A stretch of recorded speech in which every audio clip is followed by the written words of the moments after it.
Baleshwar 10/12/2025 Baleshwar order बजार स्थित dream ideal school वार्षिक उत्सव और राज्यस्तरीय शंखध्वनि प्रतियोगिता प्रस्तुति बैठक।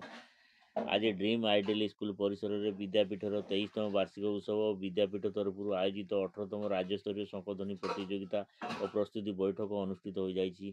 एथिरे मुख्य अतिथि पूर्वतन जिला परिषद अध्यक्ष श्रीयुक्त गिरीश चंद्र दास जोगदेई बैठक को उद्घाटन करथिले। এই विद्यापीठर प्रतिष्ठाता श्रीयुक्त गंगाधर दास बैठक आभिमुख्य संपर्क में आलोकपात करते।